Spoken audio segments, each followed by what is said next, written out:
अस्सलाम वालेकुम दोस्तों, ਤੁਸੀਂ ਵੇਖਦੇ ਪਏ ਨੇ ਹਮਾਰਾ ਵਤਨ ਪੰਜਾਬ ਟੀਵੀ। ਮੈਂ ਤੁਹਾਡਾ ਮੇਜ਼ਬਾਨ ਅਲੀਸ਼ਰ। ਜਿਵੇਂ ਕਿ ਡੇਲੀ ਨਿਸਬਤ ਨਾਲ ਦੋਸਤਾਂ ਨੂੰ ਵੀਡੀਓ ਮਿਲਦੀ ਹੈ ਅੱਲਾਹ ਸੋਹਣੇ ਦੇ ਹੁਕਮ ਦੇ ਨਾਲ। ਅੱਜ ਵੀ ਇੱਕ ਬੜੀ ਲਾਜਵਾਬ ਬਰੀਕ ਮੱਝ ਨਸਲ ਜ਼ਾਤ ਵਾਲੀ ਲੱਭ ਕੇ ਲਿਆਂਦੀ ਹੈ। ਮੇਰੇ ਚੈਨਲ ਨੂੰ ਸਬਸਕ੍ਰਾਈਬ ਲਾਜ਼ਮੀ ਕਰ ਲੈਣਾ ਹੈ ਕਿਉਂਕਿ ਹਰ ਨਵੀਂ ਆਉਣ ਵਾਲੀ ਵੀਡੀਓ ਦੋਸਤਾਂ ਤੱਕ ਬਾਸਾਨ ਪਹੁੰਚਦੀ ਰਹੇ।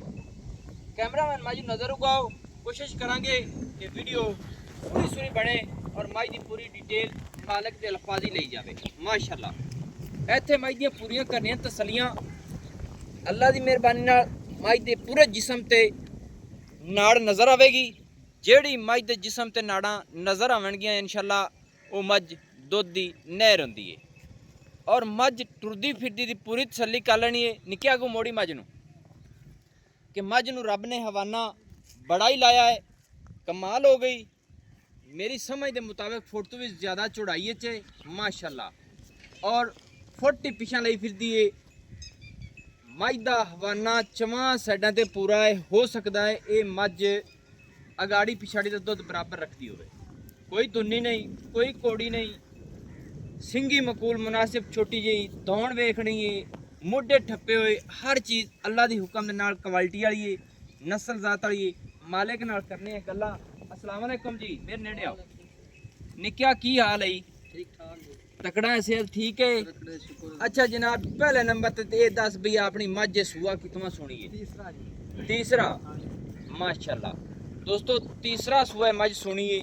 ये हुण मेरे ख्याल नाल कोई जट तां ही कड्डेगी या रात नूं सू पैसी। हाँ जी, कोई पता सुबह का जाना सुबह रात में सुबह सुनती है। यानी कि डंग दा ले भी सकदी है, घंटा दो दे विच भी सू सकदी है, बिल्कुल पूरी तैयार होई खड़ी है। अगर खुदा मेरे कोल वे अल्लाह सोने दे हुक्म नाल अल्लाह इनू खैर खैरियत नाल सुआ सी। हाँ जी, निके आ जा पर मां थोड़ा ही मोड़ नहीं भाई, दूए पास मोड़। अच्छा जी, तीसरा सुआ है। हाँ जी, ये हुण सुमन तैयार खड़ी है। ये अल्लाह दी मेहरबानी नाल किसे भी सूक होसी। हाँ जी, एवें ना सूप आना है। सही हो गया। ये घर दी मझ तेरी? हाँ जी, घर दी जी। घर दी मझ कोलू पिछले सूए दुध किन्ना सी जेड़ा पक्का ठक्का वो दसी लोकां वाली पंडा ना बन्नी। ये वंडे खाल तो इलावा मझ ना पट्ठे बाड़े थे। हाँ जी, 13-14 लीटर दूध करती है। 13-14 कोई लीटर नहीं, वंडे कोई शंडे तो बगैर हाँ। कर दी। सोहनी गल कीती है। चराई कोई थे, छट्टा फुआरा थाना दे विच गड्ड मरोड़ी कोई नहीं। किसी किस्म का कोई ऐब हाँ जी, कोई नहीं है। कोई नहीं। अच्छा आख अगा नेड़े हुण सोहना ये मोल दस मझ दा उरा होया मझ नूं अद्धी मर्जी ना टुकांदे। अमल आ जाए मझ दा रेट दस मुहब्बत वाला। मझ दा रेट है जी 5 लाख 20 हज़ार।